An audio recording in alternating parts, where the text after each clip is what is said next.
ndabaramukije mu izina rya Yesu Kristo ndahata mudukurikira muherera ahatandukanye ubu namureva ku mwami wacu Yesu Kristo biganze imitima yanyu kaze mu kiganiro mwihane bwebwe bana buri hafi muri kumwe nanje NIZIGIYIMANA Olivier gicano kuri P.T.G.A Ministries turi ku munsi wa kane w'ikino kiganiro umunsi wa kane rero turafise inyigisho tugize turiga yishibwa ngo inzira zitarizo abantu akakoresha mu kuronka ubutunzi canke inzira zitarizo abantu baronderamwo ubutunzi aya majambo afise avuga ikintu kimwe rero muri amajambo y'Imana tafise bambe muri inyigisho tafise amajambo y'Imana duhagazeho amajambo y'Imana dusanga mu gitabo c'akare c'abami bice 5 duhere ku murongo wa 20 gushika kwa 27 des rois chapitre 5 de 20 à 27 amajambo aravuga ngo Gehazi umusuku w'umuntu w'Imana Elisa arivuganya ati databuja ko yahebeye namane wo musiriya ntiyabire ibyo amugemuye ndahiye uguhoraho kuhoraho sigense ngenda ntiruse ngo ndamuhamvye gico ndamwiyakira nuko Gehazi ariruka nuko Gehazi akurikira Namani maze Namani abonye umukurikiye yiruka aruruka ava mu gote we ngo bahure aramubaza ati namahoro nawe ati namahoro databuja arantumye ngo buri nyene agendera aho ngo babiri bo mubiga ibyo kuvugishwa baturutse mu mugambi wa Efurayimu ngo none mutabare bamuhera itaranto y'ifeza n'imyambaro ibiri yo gukuranya nuko Namani aramwishura atenda n'utwari itaranto zibiri nuko aramugobera amutekera itaranto zibiri z'amafeza mu masaho abiri hamwe n'imyambaro ibiri yo gukuranya abikorera abantu biwe babiri baje imbere ya Gehazi bavyikoreye babishikanye ku musozi w'iwabo arabibaka araheza bijana mu nzu arabibika aronka abo bantu baragenda maze araza injaho shebuja ari Elisa aramubaza atuvuye Gehazi ubundi ateka naho nagiye aramubarira ati mbe kugira ngo umutima wanje ntiwajaye nawe igihe wa mugabo yava mu kogote agahinduka ngo muhure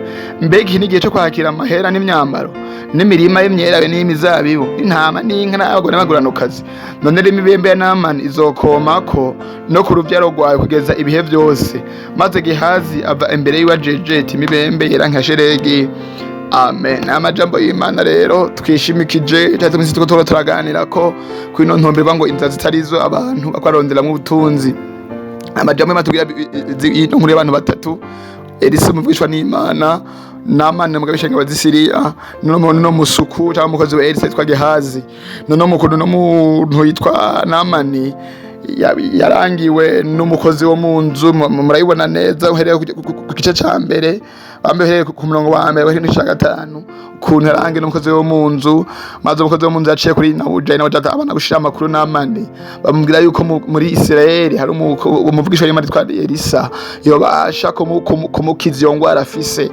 nuko rero Namani akotegura urugendo aragenda kwa Elisa maze Elisa amubwira gukora amubwira ko yo kwiyuhagira muri Yorodani incuro ndwi maze Namani abikoze abona kuvayo ahumanutse imibeme itakiri ku mubiri wiwe maze Namani agira ngo umuhe ibyamuzaye ngo amushikanire nk'amashinki cyo kumushimira ariko Elisa yanka ingemuro canke amashimwe canke ikado yuno muntu Namani maze rero Elisa amaze kuba vyanse basezerana Namani agenda amahoro asubira iwabo maze rero Gehazi yabonye ko Elisa yanse bya bintu Namani yaramuzaniye niko rero Gehazi guca kura hasi agakurikira Namani amaze kumukurikira amubwira ngo databuja arantumye ubu nyene ngo agende n'abahungu babiri bigije kuvugishwa n'Imana none rero ngo mutabazi 5 no zifeza ngo n'imyambaro ibiri nuko rero Namani tubona ukuntu yaciye afata ifitano zifeza n'imyambaro ibiri abikorera abahungu biwe abahagahazi ngo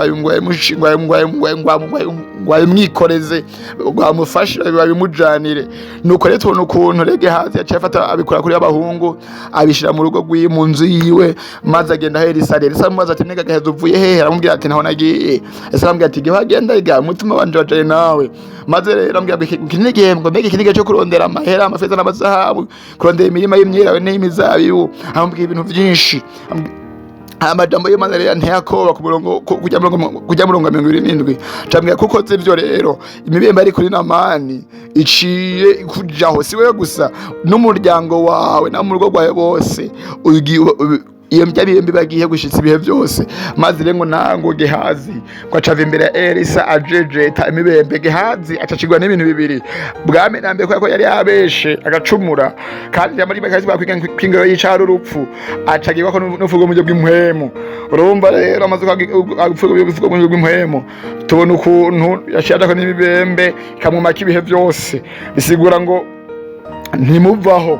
Rero n'amajambo y'Imana aratugiye kuganiraho uyu munsi n'umunsi wa kane dufise ino ntumbero yuko ngo inzira zitarizo bakaronderamwo ubutunzi. Uyu munsi turagaruka kandi mu kazi ukuntu uyu munsi tuganira ukuntu abantu bariko baronka amapromotion mu buzi mu nzira zitahimbara Imana. Usanga umuntu ari mu kazi ugasanga kugira ngo umuntu aronke promotion ari nakoresha metode canke inzira zitarizo. Usanga umuntu kafata ko umuntu umukenyezi n'usanga umuntu umukenyezi ari mu kazi kugira ngo aronka promotion n'umusekreteri umudirecteur kanaka kugira ngo aronke promotion, agaca yitonesha kuri uwo mukuru w'umudirecteur, maze umudirecteur agaca amupropose ko baryamana, maze wa umusekreteri agaca yemera kuryamana nawe, akaza arabikora gutyo kugira ngo aronke de promotion, kugira ngo aronke promotion, akemera kuzarasambana kugira ngo aronke promotion.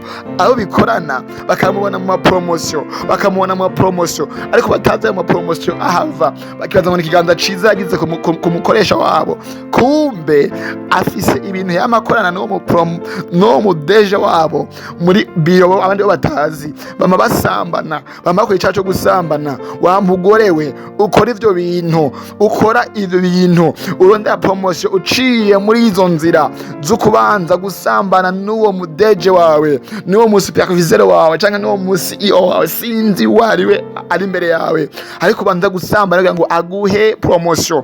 Ico caha ukora ntabwo ari ciza imbere y'Imana. Ico caha ukora kirasesema Imana. Ibyo bintu wakoze biri imbere y'Imana. Ijya sene P.T.G.A namwe nayibonye, P.T.G.A mwari mwishije, P.T.G.A mwahuye muri biro murihisha murabikora ata muntu ababona, canke P.T.G.A mwahuriye mu modoka murabikora ata muntu ababona, canke musanze muri hotel, muri chambre ya hotel murabikora ata muntu ababona, ariko aha amaso y'abantu atababonye Imana arababonye. Iyo nzira ntabwo ariyo, iyo nzira wakoresheje ntabwo ariyo. Ibyo nakoze byabaye ibintu by'ibisesema imbere y'Imana, byarasesemye Imana. Umva wa mukenyezi we wakoze ico caha, umva wa mwigemewe wakoze ico caha, byarasesemye Imana. Ibyo bintu wakoze byarasesemye Imana. Nivyo muri quartier abantu bakubona umushahara wiyongereye, abantu mukora bakubona umushahara wiyongereye, ndetse usiga na parkinga, usiga ufise imodoka, usiga ufise ubuzima bwiza, ukuragira imigambi. Umukenyezi mu rugo, umugabo abona kuri konte yawe umushahara wiyongereye, akava ngo umugore wanje akakora neza, kumbe ntamenye ko kugira ngo iyo promotion, kugira ngo umushahara wiyongere, umanza gusambana, umanza kwambura impuzu, ukereka ubwambure bwawe we wa mugore we, uwundi mugabo atari umugabo wawe, ukereka ubwambure bwawe we wa mwigemewe, uwo mugabo atari umugabo zo gutwara, ukakora ico caka kimeze gutyo. Umva ushobora kubikora rondera amahera muri ubwo buryo, ushaka ko nzo promotion muri ubwo uyu munsi, kandi ukumva umenga ntacyo bitwaye. Ariko ndakubwira ikintu kimwe, ntaho izo bintu zogushikana, ntaho izo ndazi zogushikana. Ico baciza nuko kwihana ko utihanye.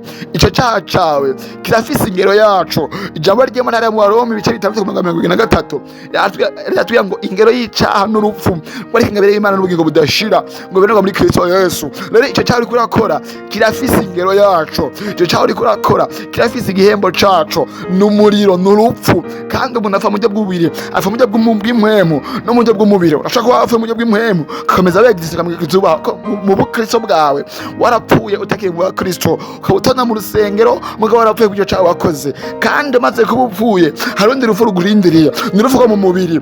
Ushaka ukuragenda ngo je nzobaho nejo nzobaho menga nta kabona umenga gupfa ntabwo vyegereje, ariko ushobora guca ugasanga urahitwa n'ikintu kana kurapfuye, ushobora gupfa ugasanga urahitwa n'ingwara kana kurapfuye, accident ugasanga gutwara apfuye. None upfuye woja hehe? Kubwizo byaho uri kurakora kuko buze muri kuraba murondera promotion mu nzira zitarizo, urondera promotion banje gusambana, uri umudeje, urondera promotion banje gusambanya abantu. Kugira ngo utange promotion bambe, kugira ngo utange promotion ubanja gusambanya abantu, kugira ngo utange promotion upropose abo secretary ngo musambane, upropose abantu bakoresha mwigeme ngo umusambane, abagore b'abandi baproposa ngo umusambane, kandi rero ivyo bintu ukabikora kugira ngo utange promotion, utemeye kubikora ukamwanka ndetse n'ukaza ukamukuraho, umva urabikora ivyo bintu Imana igahora, ukibaza ngo ntacyo bitwaye. Umva uyu munsi uri umudeje, ariko hejuru yawe hari undi umudeje aruta abadeje yitwa Yesu Kristo. Uyu rero ngo azoca imanza zibereye. Washaka kubikora uyu munsi ukabikora wihishije, ariko uwo mudeje aruta abadeje bose bo mw'isi, uwo CEO aruta abandi ba CEO bose bo mw'isi, azoca imanza zibereye uwo munsi. Ku munsi w'iherezo ry'ubugingo bwa bose azozana ibitabo bibiri, akarondera amazina y'abantu banditswe mu gitabo cy'ubugingo, akabashira iburyo bwiwe, akarondera amazina y'abantu batanditse mu gitabo cy'ubugingo, akabashira ibubamfu bwiwe, maze ngo bari ibubamfu bwiwe akazaja mu muriro udahera, maze abantu bari iburyo bwiwe bakaja mu bugingo budashira. Rero wewe urakora ivyo uyu munsi, ntibaze ngo bizohereraho. Eka inyuma y'ubugingo dufise, nyuma y'ukuri kuri twa deje, hari urupfu rukurindiriye, hari urupfu rukurindiriye, hari urubanza rukurindiriye, kandi urupfu ngo ntamwe azorusimba. Hari urupfu rukurindiriye, uzopfa, hanyuma uzorenguka imbere y'urubanza, imbere y'intebe y'Imana. Aho rero niho rero umuntu wese azohinyukira, ibikorwa byose yakoze bizoza imbere yiwe, ibintu byose yagende mwizoza imbere yiwe. Utakoze nzaje mu muriro, ubanza koze nzaje mu bugingo budashira, aze mu munezero w'ibihe bidashira. Rero wamuntu akora ivyo bintu, waba umwigeme wari umugore, iyo nzira yivemwo, hindukira ihane. Hariho ivyizigiro, haracariho ivyizigiro, haracari Imana yacakwinginga. Wumvise ryo kwinga Imana, wewe wumvise ijwi ryo kwinga Imana, heba izo nzira kurakora, ukizwe ufate decision nzima, ivyo bintu hindukira ibihebe. Canke P.T.G.A wari umwigeme wari umugore, wari hagupropose promotion, kuvuga ngo nk'iyo promotion manta gusayambana, wari kurimbira ico okora, ndavyemere ndabireke. Umva bireke, ntubikore ko ari icaha. Wamaze kumva ingaruka mbi zizokurika ico cyaha uzokora, uzopfa, kandi umaze gupfa uzoronka igihembo c'umuriro w'ibihe vyose. Rico baciza nuko wohindukira ugakizwa, then ukabireka iyo promotion ukayiheba, nimuronka amahera ukaronka make, mugabo aje aramakiriso. Nuko Imana iguhezagire, ikugire neza, Imana ikugendere, kandi Imana igufashe. Urakoze cyane. Ukaba wifuza kuza uraronka zino nyigisho, wotwandikira kuri izi nimero +260 97 90 85 006, akamenyetso ko guteranya 260 97 90 85 ubusa gatandatu, canke ukaja kuri YouTube ukandika P.T.G.A Ministry. Yesu aguhezagire.